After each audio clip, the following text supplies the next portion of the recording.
How do you feel about the Zimmerman verdict? I think how I feel is well documented. But I'm glad. One thing I want to applaud you for doing things like having how Megan Good's response, stuff like that, is very important because we went out of our way. Yeah, it's very important. Try to get as much celebrity attention of the verdict as we possibly could, because ultimately there still could be like the civil rights trial, the Trayvon, the civil case. I'm saying so we're trying to bring a lot of attention to, and y'all doing a great job. I'd like, if possible, for y'all to do some coverage on the Dream Defenders, a student group out of Tallahassee, Florida. They want to repeal Stand Your Ground, even though Stand Your Ground wasn't used in the Zimmerman trial. Stand Your Ground, the zero tolerance law, the school to prison pipeline, all these things create like a storm that criminalizes young people, that creates a situation where people depend on violence rather than depend on peaceful solutions. And these kids have been sleeping at Governor Rick Scott's office at the Capitol for 27, 28 days now. Last Thursday, I slept in the Capitol with them. Me and my son flew down there to Tallahassee, spent the whole night with them. A lot of people in this generation don't see the point in that type of activism. They see sit-ins and protests and demonstrations as old school and not effective.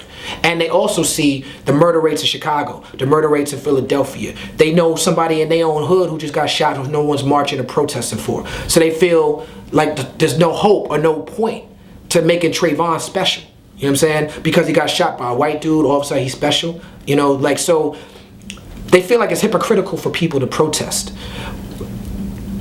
And it would be hypocritical for the Dream Defenders to do that and then go back to living their lives. It would be hypocritical for me to stand up for Trayvon Martin and not do it for the rest of my career.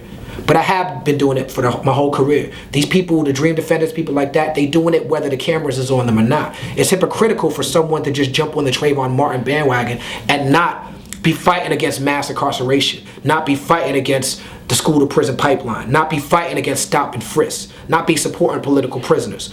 All that stuff is important. As artists, fuck being an artist, you have a responsibility as a human being. You have a responsibility as a man, as a woman, to invest in your community.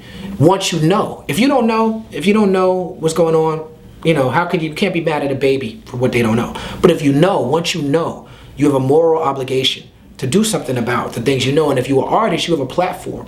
You have an even bigger moral obligation, I think. But you can only hold an artist accountable for what they know. And if an artist has never learned that, you just gotta let him do what he do.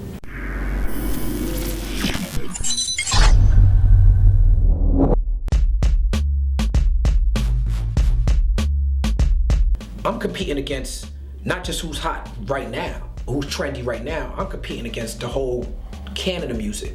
Like when I think about the greats like Big Daddy Kane and Rakim, they still in my top 10. Kendrick Lamar's creeping up into my top 10, but he only put out one official album and a couple mixtapes. Drake hit me up and was like, yo, I think people misconstrued in this tweet I just tweeted because he didn't hear about what I said about my release party. He was like, yo, you did rip that song. And he was like, yo, I think he said that line was from an intro on his album or something, so.